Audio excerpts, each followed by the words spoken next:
Hello and welcome to this week's edition of the Retirement Compass, the show dedicated to helping you successfully navigate to and through your retirement. I'm your host, Kristen Oakley, and I'm joined in the studio by two members from Stonebridge Wealth Systems. We have the co-founder, Tim Kulhanek, and partner, Jeremy Gove.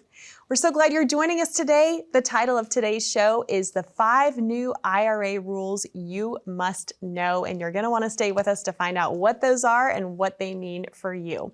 Tim, Jeremy, so good to be here with you as always. Pleasure. How are you this week? Yeah, absolutely. Doing great. Good. And Jeremy, how about you? Yes, doing very good. Thank you. Wonderful. Well, I know as we kick off today's discussion, you've provided some amazing statistics, some things that I had heard in passing before but wasn't aware of. But this has to do, as we start off today, with the tax code. So here's what's interesting. If you were to print off the U.S. tax code as it stands now, it's enormous. And if you printed it off with all the relative interpretations, private letter rulings, and case law determinations, it would be over 70,000 pages. And if it was stacked up, it would reach 42 feet, which you were telling me, Tim, is the size of a 6-story building. That's insane. Yeah, that's crazy. Depending on how you measure it, yeah. Right? So really what we're going to do today is kind of boil some of this down as it relates to the new laws about IRAs and particularly what have happened with the Secure Act 2.0. First, we had the first one in 2019. Secure Act 2.0 was brought into existence at the end of 2022. And what's interesting is they passed this, but then it wasn't until how many years later? 4.5 years later that it took them to actually interpret what the law they had passed actually meant for folks. They're really good. Right? I mean, that tells you they just make it confusing sometimes to be confusing, it feels like. But this is why we need to talk about this, because there are certain changes and you need to be aware of them so that you can protect yourself accordingly. So Jeremy, why don't you kick us off with number 1 here? What's the first big change that consumers need to be aware of? Yeah, so we'll start with RMDs, required minimum distributions. We talk about these a lot on our show, but these are the big changes. So the Secure Act originally, when that was passed, that moved the age from 70 and a half, which again, you can ask, why is it 70 and a half? I have no idea. Right. But it started at 70 and a half, and that moved it back to 72. So, and then on December 29th of 2022, Congress passed Secure Act 2.0 and added an additional 300 pages to help us interpret. Yep. What's another 300 more, right? Exactly. Right, yes. Just some more complication, right? But what that did is that actually kind of made a few changes. So the first change was, hey, if you're born July 1st, 1949 or before, you're still going to take your RMD at 70 and a half. And all those people are already taking RMDs anugh. So, right. That nothing didn't changed change there. For them. Right. Yeah, so they're still having to take that. If you're born after that time, so if you're born through the end of 1950, you still had to take your RMD at 72. Okay, but anybody born beyond that, so from 1951 to 1959, they're going to have to take an RMD at age 73. Okay, so and then anybody born 1960 or later, that's going to be age 75. Right. It's clear, right? Yeah. Clear as mud. And not to get too into the weeds, but for the first RMD, you can delay it till April 1st of the year. Following the year, you hit these ages, which I always like to say, what kind of sick April Fool's joke is that? It's not even lining up with tax day, right? It has to be a whole nother complete date. And it's just weird when you look at these ages. I mean, how in the world did they determine this? It's almost like they pulled them out of a hat. That's basically what they did, it sounds like. Well, it took them 4.5 years to figure it out. So There's that, right? Yeah. But I would add too, I've heard people say, well, this is good that they've delayed the age, right? Well, it's in their best interest. And why is that? Well, obviously they're going to gain the growth of that account is going to be larger and larger, right? So which means they can take more out in tax, right? Exactly. Yeah. So they're going to take out more in taxes. But to go back to your point of the delay, right? So if I'm 73 this year, and I have that 3-month grace period, so I can take it out by April 1st of next year, right? Right. The challenge with that, and something that I think our audience should think about, is if I do take that RMD out next year, I'm going to have to take another one next year as well by the end of the year. To count for that particular year. To count for 2026. Yes, right. And so that's going to create potential tax issues again going forward. So Right. Because let's say someone's RMD is $40,000, not out of the ordinary, right? Then they would have to take $80,000 out in 1 year. Talk about potentially bumping you up into a higher tax bracket. So again, it's really important to understand those implications of those decisions. Well, and it's individualized because like I just met with a guy who he makes probably $250,000 a year. So he's got a good income. Right. He's going to retire. For him, so he's actually at his required beginning date. So for him, it makes sense because if you're still working and you participate in a 401k, you don't have to take your RMD. So if you were 75 from years that particular old, 401k, from that right. 401k, right? Old ones you would, an IRA you would. Right. But he's got a substantial amount still in that specific plan. And so he asked me, he's like, well, what should I do? Should I take it by the end? And he's going to retire like end of November. And for him, actually, it makes sense to defer because he has such a high income. And he's like, I don't live on, like I save a ton of money every month, right? I don't need that much. Right. Okay, well, we can adjust then from that perspective. And maybe it makes more sense to shift that into the next year and maybe even be a little bit aggressive with some of the conversion type things that we like to talk about. But here's what I think we need to hit home for our viewers out there when it comes to these changes and where they're going to get this money. I like to call it the classic frog in boiling water scenario, where they want to make the retirees, the folks with all the money, they realize that there's roughly $40 trillion in retirement designated accounts in this country. And the vast, vast majority is in that middle bucket, that tax deferred bucket. And so it's really what they did is they lit the fuse on this growing, building, ticking tax time bomb when they passed Secure 1 and 2.0. Because even if they don't get that money from you, Right. where are they going to get it? Well, the next generation, because they changed how beneficiaries have to take money out, which we'll talk about. And so just to give you a real life example, Zach and I, and one of our advisors in Lincoln, we had done a call with a gal who was referred to us, and she lives up in Minnesota, and it turns out that she had inherited some money from her mother. Her mother passed away in January, I think it was, of 2020. Okay. Well, in December of 2019, they passed Secure 1.0, which means any death that occurs after January 1st, 2020 is now subject to these new rules. So she would have been under the old rules. She would have been able to take what we call a stretch IRA. She could have stretched those distributions. She's only 30 years old. She could have stretched those distributions over her lifetime. Right. Not anymore. Yeah. She has 10 years. So in other words, by December 31st, 2030, she has to have that account completely emptied. Yep. She was not told that by her advisor. Oh, she had no gosh. idea. Right. And now it's 2025 and she hasn't taken any money out. So now we just consolidate or condense the time window of period, time. right? The Yeah, window yeah, of yeah. opportunity to take that money out. And it's like $300,000 or $400,000. So she's going to have these large distributions that are going to be bumping her up into higher tax brackets. And that was the whole idea when the government did this. They knew, anytime if they call it a Secure Act, you have to assume, because it's setting every community up for retirement enhancement or something like that. Right. Just assume it does the exact opposite of whatever they call it. Well, yeah, it's in their best interest, not ours, Yes. unfortunately, right? Yep. All right, so that is a huge problem and a huge thing that needs to be planned for, and I'm glad we're bringing awareness to that because it is amazing, even though we said, these laws have been passed now at the time of this recording over 3 years ago almost, but it took them 4.5 years after that to figure out, right? Like how this is all going to be interpreted. So let's keep moving forward with change number 2. What's the next most important thing for folks to understand about this Secure Act 1.0 and then 2.0? Yeah, so this one I won't spend a ton of time on because it's not really an advisable thing to be taking action on. But the second item is Congress really opened up how you can access your money. So typically you have to be 59 and a half in order to take a qualified distribution from a qualified account, so a retirement plan or an IRA. And there's always been a few different exemptions from that penalty or exceptions, such as first home purchase, medical expenses above 7.5% of your adjusted gross income, which you can find on your 1040. But for both qualified plans and IRAs, and we've got a chart that we put together at our office that when you call that number at the bottom of your screen, we'll give you a copy of this complimentary.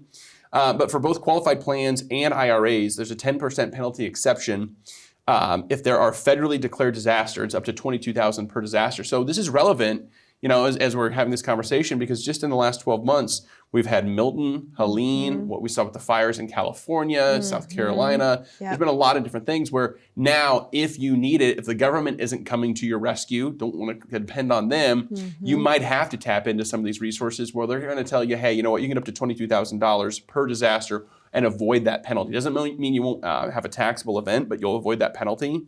Right. There's a 10% exception for terminal illness, which applies to both plans and IRAs, as well as a 10% exception for what we call net income attributable. This really has to do with, again, a mistake that was made. Somebody put too much money into an IRA or money that they weren't qualified or weren't allowed to put in. You have to take that money out plus the growth. When you take that money out, they're no longer going to penalize you when you go and remove what you weren't supposed to put in the first place. A couple that are a bit harder to determine. There's new exceptions for domestic abuse and emergency expenses. But both of these exemptions allow the taxpayer to do what we call self-certify. In other words, you don't really have to prove it. So interesting. Probably it's going to open up a lot of opportunity for that maybe rule to be a little bit taken advantage of. So we'll have to keep an eye on those two. Yeah, for sure. Well, gosh, I mean, so much goes into all this already. And then we know the changes are constantly happening. You guys do such a great job as a team of staying on the pulse and staying on top of this. So, what messages as we wrap up this segment would you want to leave our viewers with as we think about these changes and what it means for them?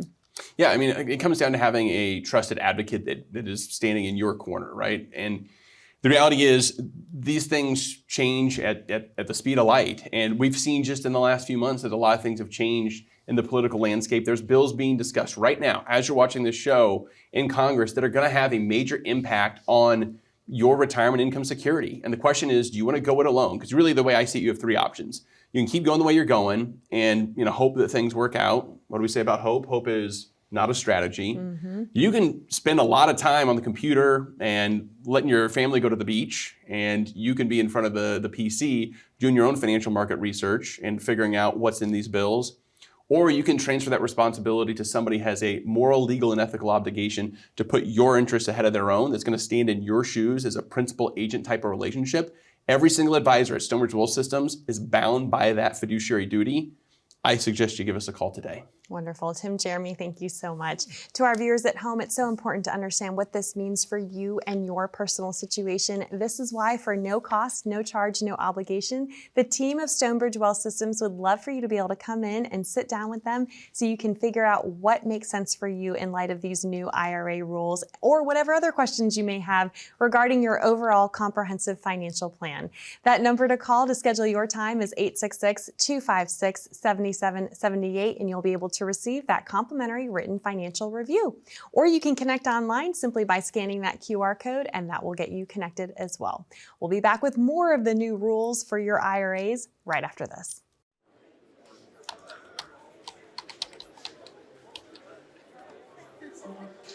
The work never seems to end until the day it finally does. After nearly a lifetime on the job, you should be rewarded for all the time you spent working. Whether that's crossing off items on your bucket list, learning a new passion, or rekindling the love of an old one. After all, life isn't over when you stop working. It's the start of an all-new chapter. The one where you're the writer and you get to choose how your story will go. A way to achieve that is by having a clear financial plan to sustain your golden years. The biggest fear most retirees have is if they'll have enough money to maintain the lifestyle they've always enjoyed. Having a plan to help protect you against the curveballs life often throws will help to maintain your lifestyle. Call today to get your free written financial plan so you may live every day to the fullest and enjoy the retirement of your dreams.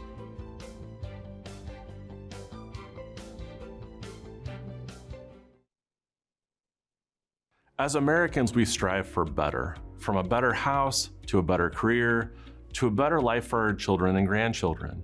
Better has become the American way. But when it comes to your retirement, what does better mean to you? More income, a flexible lifestyle, better solutions? Yet a better retirement begins with a better financial plan. To get your complimentary written financial plan, call the number you see here. You only retire once. This is your opportunity to plan for better.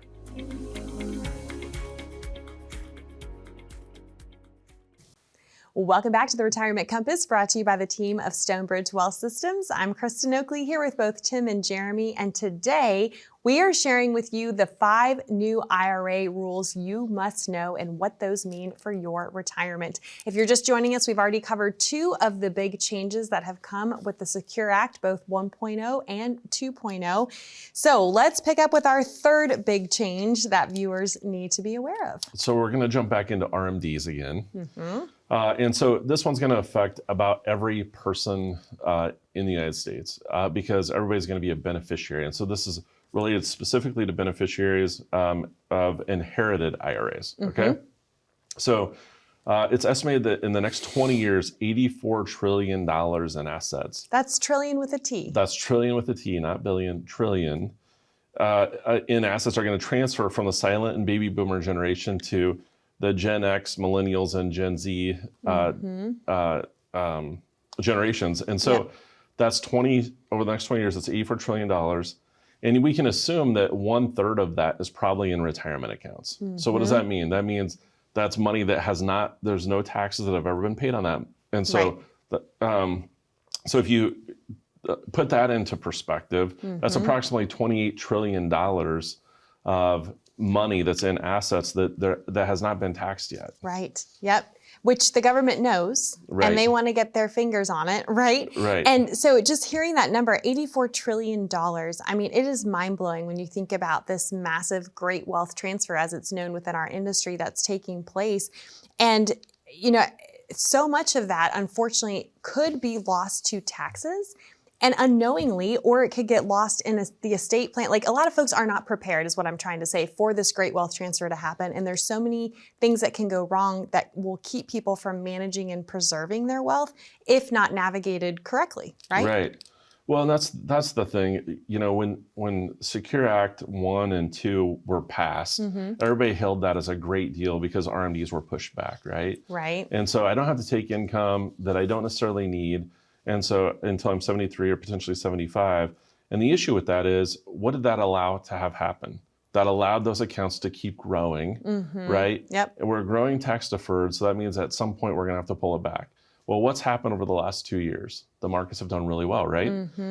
And so that's just more money, that's more growth that is gonna be taxed at some point. Yep. And if there's planning that's not done, to reduce that tax liability, that's going to be catastrophic for a lot of retirement accounts because they're going to end up paying a lot more tax than they need to. Yes, for sure. And paying more tax than they're legally required to pay. I think that's the upsetting thing, right? Exactly. Yeah, because most folks aren't aware of these rules, so that's why we want to talk about this. And I know we've talked about some of this on prior shows. And you broke down, Tim, when you were talking about the Secure Act, kind of the good, the bad, and the ugly. What was the analogy that you used for that? Well, I just lived the analogy, so I'll just go over what my recent experience was. I was traveling for work here recently, and my flight out of Lincoln got canceled. And Lincoln only has one airline, and they said, well, we could get you there. It was almost like that scene from, is it Tommy Boy?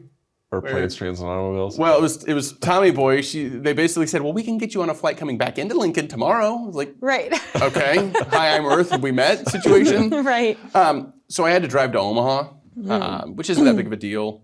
But I got on an airline that I'm not a huge fan of. And yeah, I mean, I'll just say it. I'm not trying to badmouth them, but I ended up in the back of the plane on Frontier Airlines in the middle seat. By the way, at Frontier, it's like kind of the spirit of the Midwest. Essentially what they do is they have folding chairs and then they just tape them to the floor.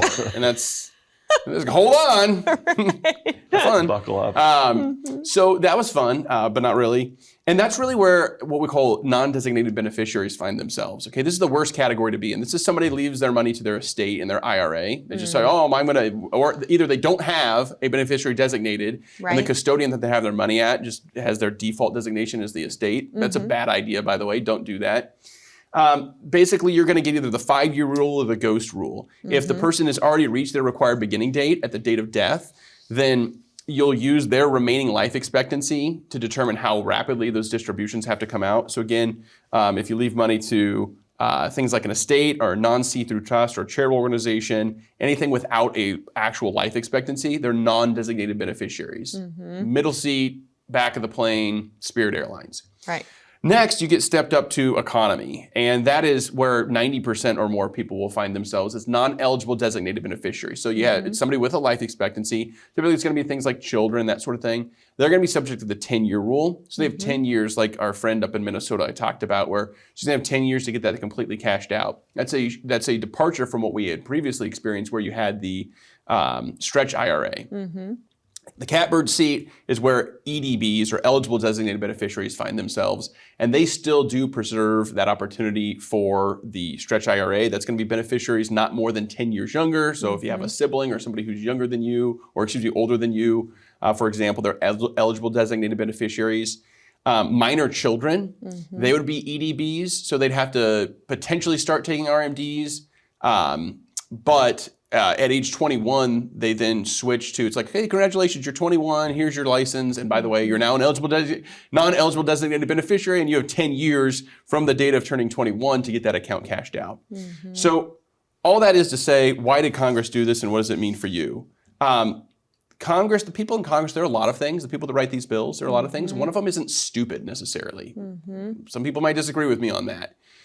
They see that $28 trillion that Jeremy talked about, and they see probably around $8 to $10 trillion of potential tax revenue that they can bring in. Right. And why do they see that as a new revenue source? Because they're basically expediting that distribution pathway to where they're saying, hey, no, you don't have 50, 60 years to take this money out. We're going to consolidate this into 10. And for some people, they know there's going to be some amount of people who, like our friend up in Minnesota, didn't know about the rules and might only have 5 or 6 years to get that account completely cashed out, pushing her into a higher tax bracket, more money to the government for them to spend on things that maybe not all of us agree with. So to me, that probably sounds like a pretty good reason to give that number on the bottom of your screen a call and just find out. I know a lot of you probably have the computer open right now. You're trying to figure out, how bad of a position am I in? Maybe it's not as bad as you think it is, but here's the thing.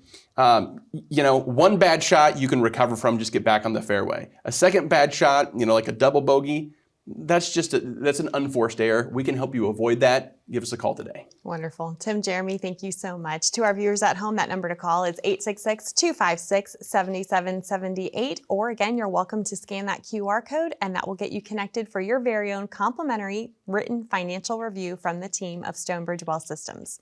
Well, we've covered the first 3 new IRA rules. Stay with us when we come back. We're going to cover the last 2 after this. When was the last time you saw your financial professional? Are you getting the most out of the strategy that was created for you? Although you've done a great job finding someone to help plan for your future, are you 100% sure that you were given the right strategy? We can help answer these questions and more with a complimentary second opinion evaluation. We will take a look at what you have in place and then help determine if you're well positioned to get the most out of your future retirement income. In the event that it is not, we can help by making suggestions and showing you how to get on the right path.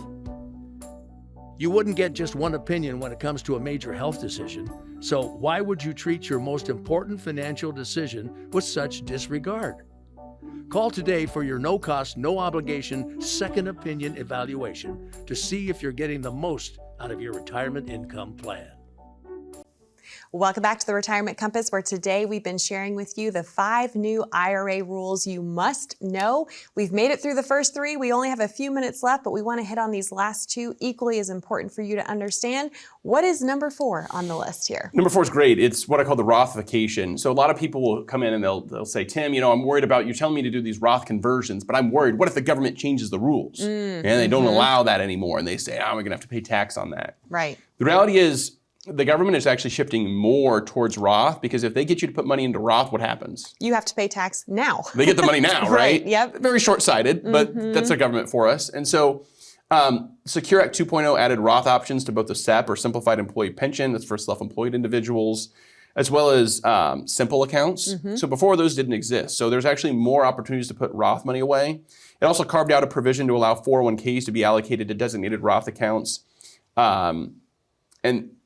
Essentially, think about it this way, not just your contributions can go into the Roth, but you can actually request, and this is optional, the employer doesn't have to offer this, right? But you can actually request that your employer give you the match as a Roth match, which would be income to you. You get a separate 1099, a special type of 1099 to show that, hey, you put $5,000 in and we matched dollar for dollar. We gave you a $5,000 match. You're going to get a 1099. You're going to have to pay tax on that. But now you got more money. You got $10,000 into a Roth, which is kind of a great outcome. So we're seeing more shift towards Roth, not less. Yeah, no, the Rothification is a real thing that has definitely changed. And what's the 5th and final change that we want to make sure folks are aware of? So the last one is the spousal beneficiaries, and it's called filing section 327 and 327 election.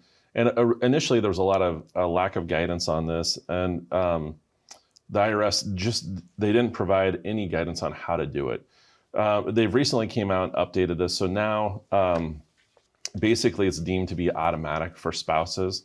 So the spouse has an option; they can roll the money over into their own into their own IRA, or if the IRA owner dies before their required beginning date, meaning before they have to start taking RMDs, they have a couple of options. They could do the 10-year rule, or they could remain as a beneficiary and do the stretch IRA, especially if you're not 59 and a half yet. So you would take a penalty if I took money out of that IRA, that 10% penalty.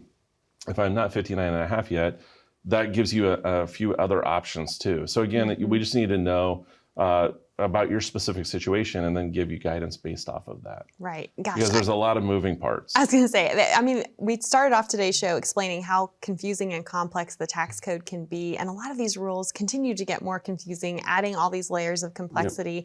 I think it's important for folks to understand that this really sets you and the team of Stonebridge Wealth Systems apart, is that you do engage in proactive tax planning. You are on the pulse of these changes. I know you have a special certification as well with Ed Slott.